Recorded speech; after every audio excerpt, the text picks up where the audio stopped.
Don't get mad. Help. Today on Fortitude through Stoicism, and this is my 365-day journey of implementing the ancient philosophy of Stoicism into the life of this modern masculine man. Gotta tell you, I wholeheartedly disagree with today's lesson. The quote is by Marcus Aurelius. Are you angry when someone's armpits stink? Or when their breath is bad? What would be the point? Having such a mouth and such armpits, there's going to be a smell emanating. You say they must have sense. Can't they tell how they're offending others? Well, you have sense too. Congratulations. So use your natural reason to awaken theirs. Show them. Call it out. If the person will listen, you will have cured them without useless anger. No drama, nor unseemingly show required. So here's the thing. I gotta tell you, if you walk around telling people all their faults, you tell me there's not gonna be some conflict there.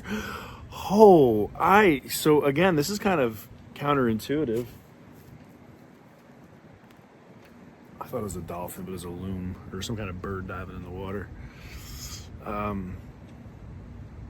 It's not my responsibility, right? It's not my responsibility to coach every single person out there. And hey, who am I to judge, right? I mean, doesn't this kind of fall like really counter opposite to what we believe in Stoicism? So we're going to check today's off as a, I'm going to disagree respectfully, Marcus. I'm going to tell you a story. So,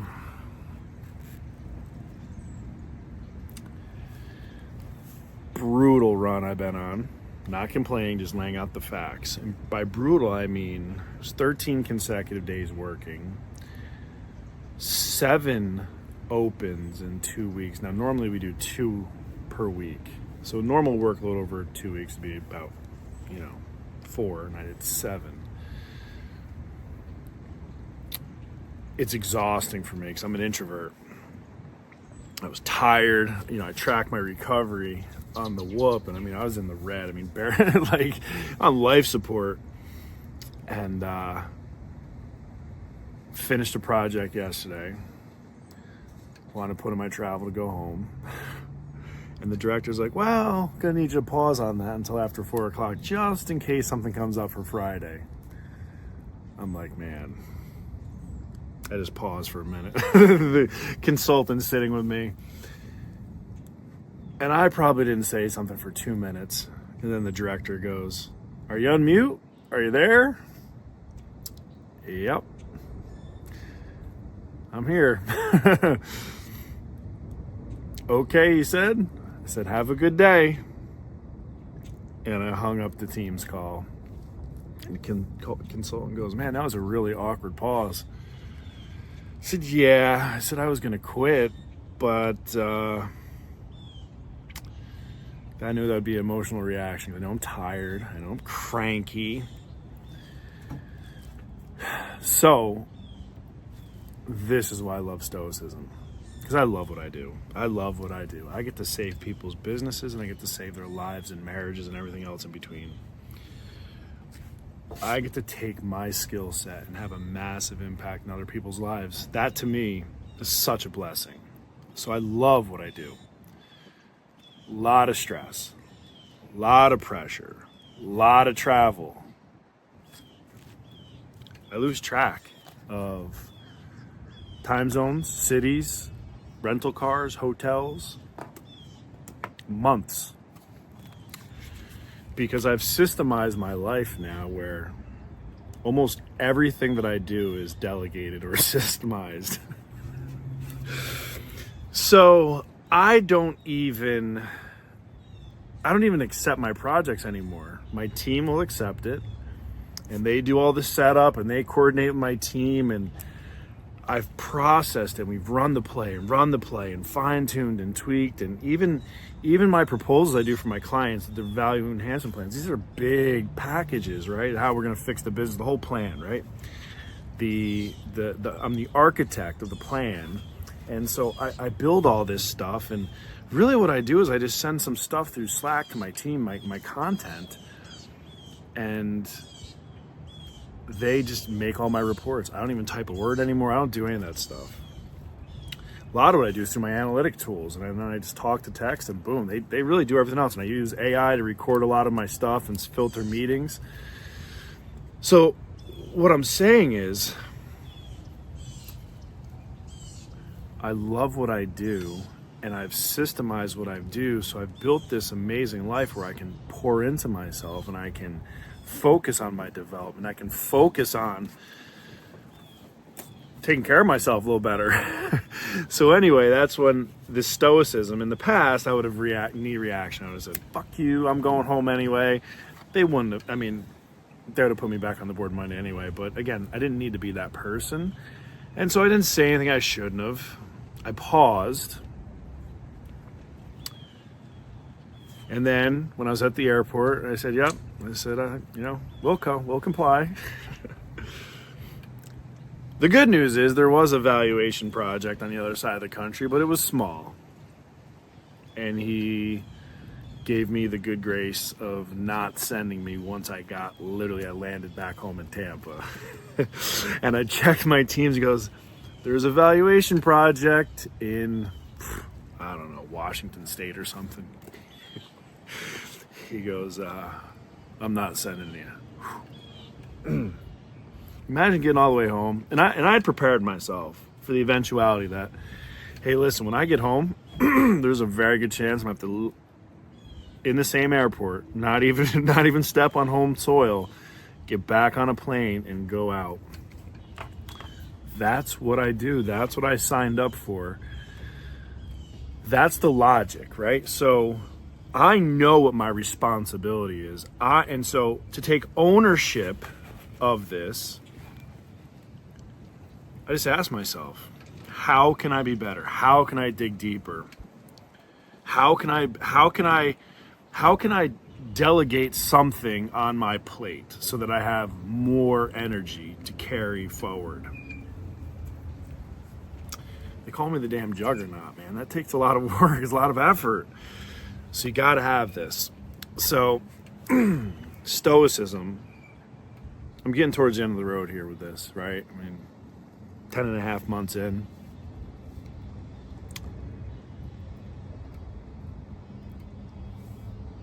Unlike Marcus, what I don't believe it's my responsibility to tell other people how to live their life. That's exactly what we teach in Stoicism to avoid, right? That's my opinion. Hey, I may think their mouth smells like ass, but someone else may think it smells like Listerine. Who knows, right? So why would I embarrass myself? And who am I? So again, what Stoicism teaches, live a life of virtue. Be the example. Oh, the sun's coming out now. It's so beautiful. Oh, thank God. I have my sweatshirt on. Now the sun's coming out. Oh, love it. The warm hug of Tampa. Home.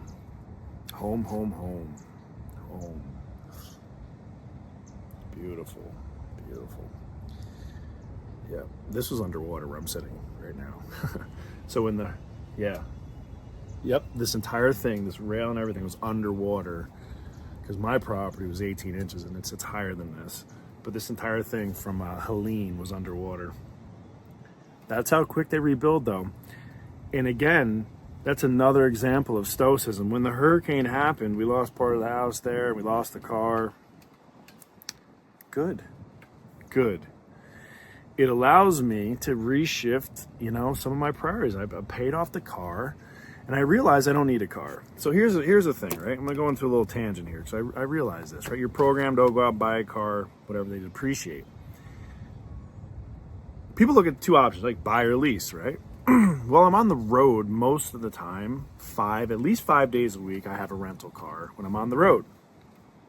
So I realized that when I come home, because of my status, I can get a luxury vehicle for the entire weekend for $99. I got an electric vehicle last weekend, so I don't pay fuel. I don't pay maintenance. I don't pay gas. I don't pay the depreciation of the vehicle. $99. So let's round that up. That's a monthly expense of under $500 to drive a luxury vehicle every weekend when I'm home.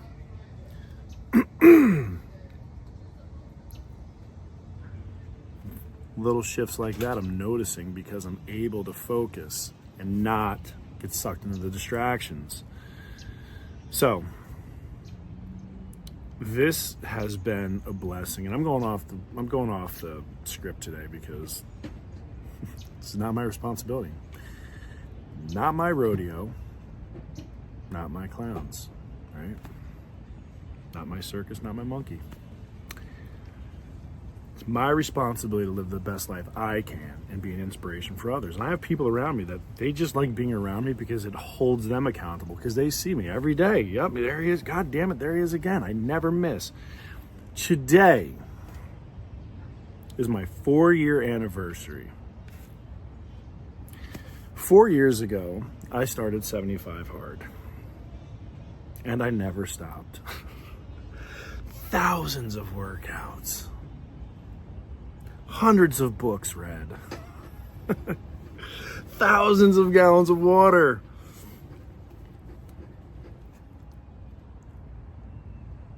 Before 75 Hard, I believed that I would never see my abs.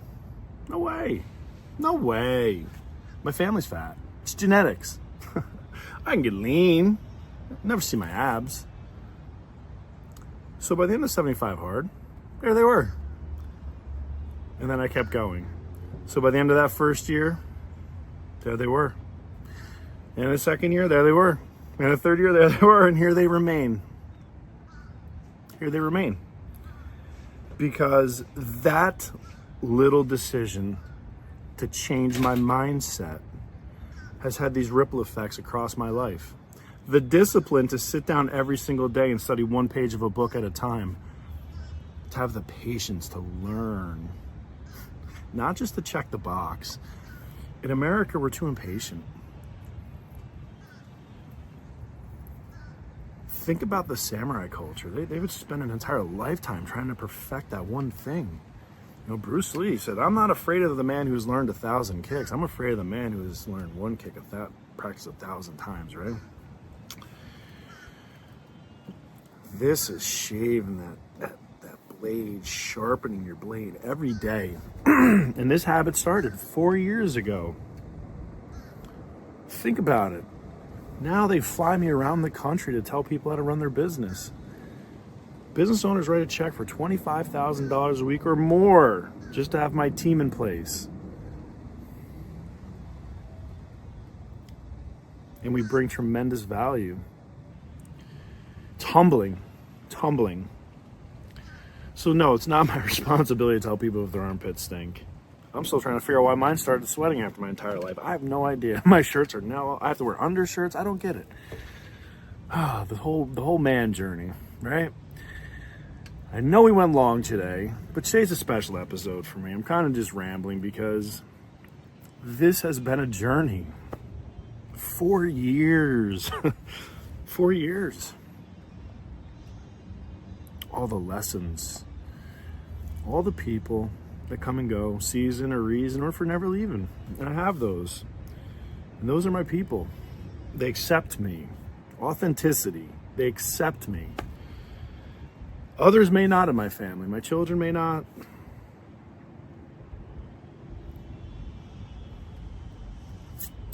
I have to be true to myself. I have to be true to who I am. So, after 4 years, I think I'll take a day off tomorrow. Come on, you know that ain't gonna happen. It's who I am. It's programmed. The switch is on, and I tried to turn it off, but it broke. It's in place. I don't know. It's rusted now. So it's just an on switch. There is no off switch.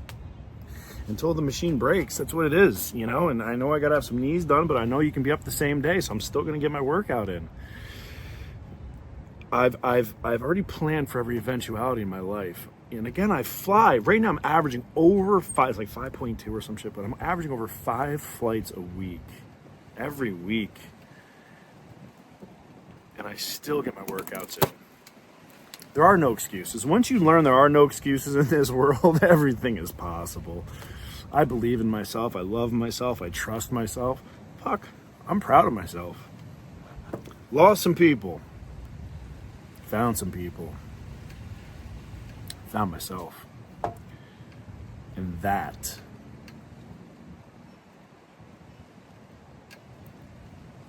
it's been the goal, right? Find out who you truly are, what your grit is, what you're made of. Now I know. Now I know. It's pretty hard shit. Diamond can't cut through it. Neither can laser. It's hard. Too hard for some. I get that. Intense? Yeah. Yeah. Oh yeah. They fucking feel me walk in a room. Too intense for most. I'm really good with that. I've also found that my level of sophistication, it's unpalatable to most because I just don't want to have the base conversations. I don't give a shit about the Yankees or the fucking weather. I just don't. I want to know things. I want to learn. From every exchange, I want to learn something from someone. I don't have time. Oh. Some stuff's jumping. That's cool. I don't have time for the things that don't matter because there are too many things that matter. So some takeaways, some things I learned along the way. Take it if you will. 1, you have to block out all the critics, all the noise, all the naysayers, because unless they have been to the place you're trying to go to, they have no input. And the people that have done the journey, man, they're rooting for you.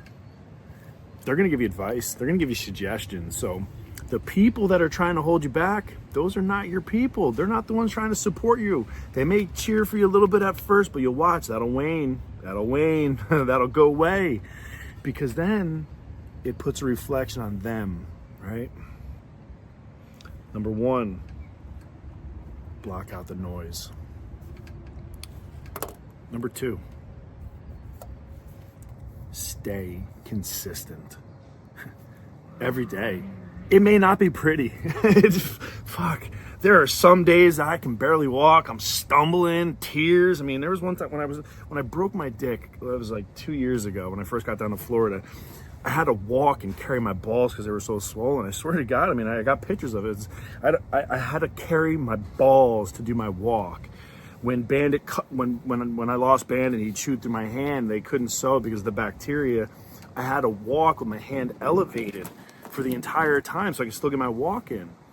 When I was incarcerated last year, I was able to get in the outside court and walk and do my body push-ups and get my workouts in. When I had COVID, almost 103-degree fever for 7 consecutive days, and a friend had to literally get me up and get me dressed and got herself sick in the meantime. But I got that last one done. That resilience, that consistency. Once you do, that's how you build the hardest. That's how you build the confidence. Now I can do anything. Anything that I want to do, I can do it. Because I believe I can. It doesn't matter what it is. I can figure it out, and I have the grit to get the motherfucker done. Leads me number 3. You must fail. Because you gotta keep trying. The resilience comes in the failure and the lesson. Because if you take just someone else spoon-fed advice or spoon-fed, that's their perspective. That's not, everyone's individual. This is an individual journey, right? There's so many people. Michael Jordan's one of my favorite quotes. I mean, go on and on and on and on. But one of the keys to my success has been my failures. And yeah, people have ridiculed me over the years, especially my ex-wife. She made a career of it. I mean, God, she was so good at it. it's really interesting that I used to do this, it's blood walling. I used to write down all these ideas and numbers, and you work through problems. And she was considering me crazy. She wanted to have me locked up. Now people literally pay me $25,000 a week to teach them how to fucking blood wall. Aaron Purvis. So you have to fail. You have to fail. Okay.